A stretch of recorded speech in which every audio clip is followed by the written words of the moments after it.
The buzzing chatter of the barracks had barely begun when a cruel joke took shape. Recruits circled her, whispering and laughing, their hands reaching toward her long chestnut hair. She tried to step back, tried to protest, but their grip was relentless. Within moments, the sharp snip of scissors echoed in the air, and her hair fell to the floor in dark, lifeless strands.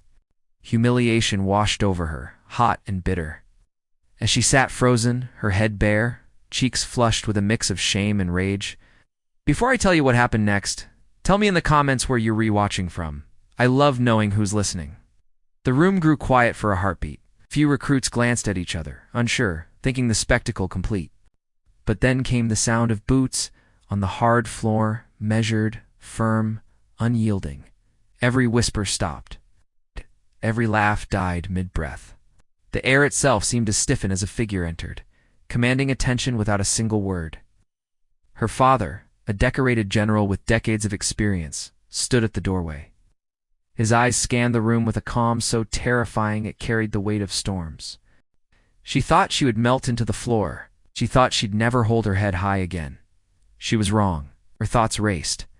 How could this have happened? How could her fellow soldiers, those who shared her daily routines, who ate and trained beside her, reduced her to this? Student, a recruit, vulnerable, and mocked. Yet beneath the embarrassment, beneath the hurt, her military instincts stirred.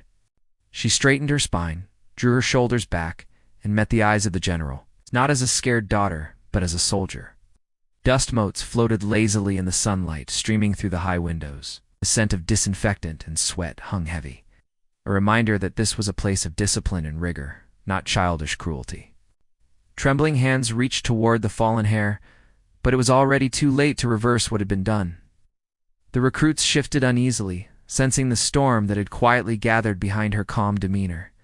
The general's voice was low, precise, carrying both authority and judgment. "Is this how you treat your fellow soldiers?" he asked. It was not anger alone.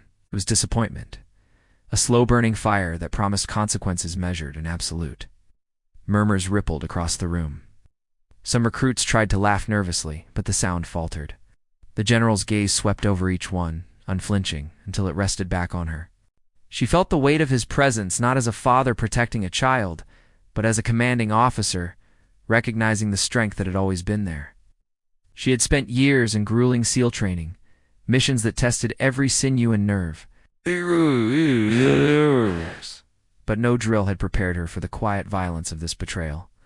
And yet, in that moment, she realized she was not powerless.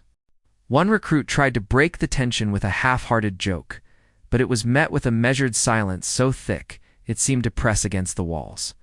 Another stammered, we were just joking," but even that feeble defense sounded hollow. She stepped forward, her bare head a testament not to defeat, but to resilience. Her voice, steady and clear, carried across the room. "You all need to understand something. Mocking someone weaker than you is not courage. It's fear, disguised as laughter." Her father nodded slightly, the faintest trace of pride flickering across his stern features.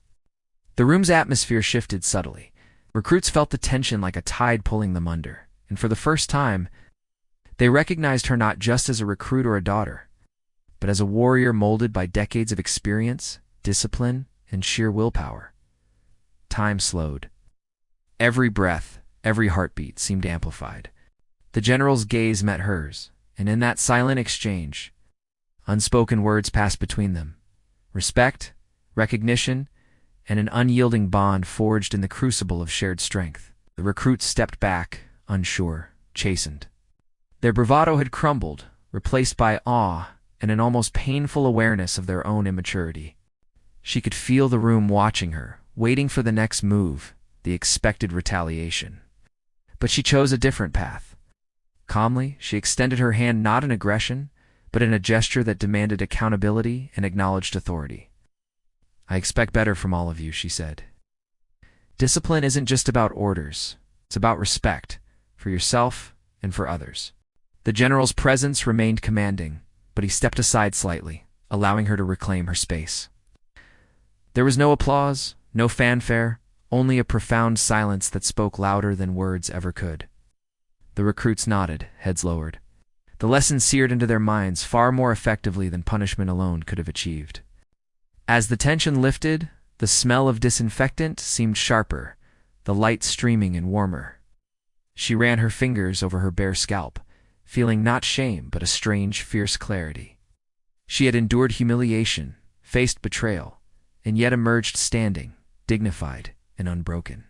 She'd been tested not in battlefields abroad, but here, in the very heart of her training, among peers who had underestimated her, because kindness doesn't vanish at weights, and it finds its way back.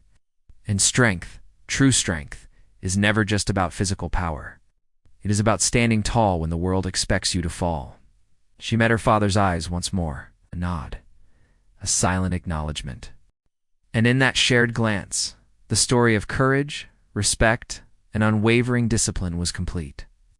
This moment would linger, not just in the memory of those recruits, but in the air itself, quiet.